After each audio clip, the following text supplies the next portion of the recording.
সূরা আল বাকারার 155 নম্বর আয়াতে আল্লাহ তাআলা বলেন, আর নিশ্চয়ই আমরা কিছুটা ভয়ভীতি ও ক্ষুধার মাধ্যমে এবং জীবন, সম্পদ ও ফসলাদি ক্ষয়ক্ষতির মাধ্যমে তোমাদের পরীক্ষা করব, আর ধৈর্যশীলদের সুসংবাদ দাও।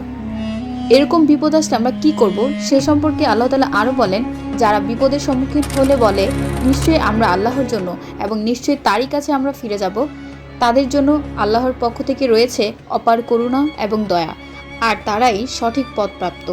যে দোয়াটি আমরা আরবিতে বলি, বিসমিল্লাহির রহমানির রহিম, ইন্না লিল্লাহি ওয়া ইন্না ইলাইহি রাজিউন। সূরা আল মুলকে বলা হয়েছে, আর যারা তাদের প্রতিপালককে অস্বীকার করে তাদের জন্য রয়েছে জাহান্নামের শাস্তি, আর এটি কতই না মন্দ প্রত্যাবন স্থল। যখন তারা জাহান্নামে নিক্ষিপ্ত হবে তখন তারা এক বিকট শব্দ শুনতে পাবে যখন তা উথলাতে থাকবে। ক্রোধে জাহান্নাম যেন ফেটে পড়ার উপক্রম হবে। যখনই তাতে কোনো দলকে নিক্ষেপ করা হবে তাদেরকে রক্ষীরা জিজ্ঞেস করবে, তোমাদের নিকট কি কোনো সতর্ককারী আসেনি? তারা বলবে, হ্যাঁ, অবশ্যই আমাদের নিকট সতর্ককারী এসেছিল। আমরা তাদেরকে কথা ও কাজের মাধ্যমে মিথ্যা প্রতিপন্ন করেছিলাম এবং বলেছিলাম আল্লাহ কিছুই অবতারণা করেনি, নিশ্চয়ই তোমরা মহাবিভ্রান্তিতে রয়েছ। তারা আরও বলবে, যদি আমরা সতর্ককারীদের তথা কোরআন এবং সুন্নাহের বক্তব্য শুনতাম অথবা তাকে ব্যবহার করতাম তাহলে আজ আমাদের দোজকের বাসিন্দা হতে হতো না। তারা তাদের অপরাধ স্বীকার করবে, অতএব ধ্বংস জাহান্নামীদের জন্য। নিশ্চয়ই যারা তাদের অদৃশ্য প্রতিপালককে ভয় করে তাদের জন্য রয়েছে ক্ষমা ও পুরস্কার।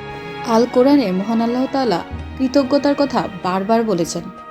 সূরা মুলকের 23 নম্বর আয়াতে নবীর মাধ্যমে মানুষকে জানাতে বলেন যে, বলো, তিনিই তোমাদের সৃষ্টি করেছেন এবং তোমাদেরকে দিয়েছেন শ্রবণ শক্তি, দৃষ্টিশক্তি ও অন্তর।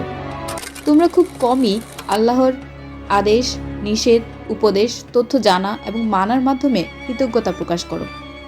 তিনি আরও বলেন, বলো, তিনিই পৃথিবীতে তোমাদের বিস্তার ঘটিয়েছেন এবং তার নিকটই তোমাদের সমবেত হতে হবে। আর তারা বলে, তোমরা যদি সত্যবাদী হও তবে এর প্রতিশ্রুতি কখন বাস্তবায়িত হবে? বলো, এর জ্ঞান কেবল আল্লাহর নিকট, আর নিশ্চয়ই আমি সুস্পষ্ট সতর্ককারী।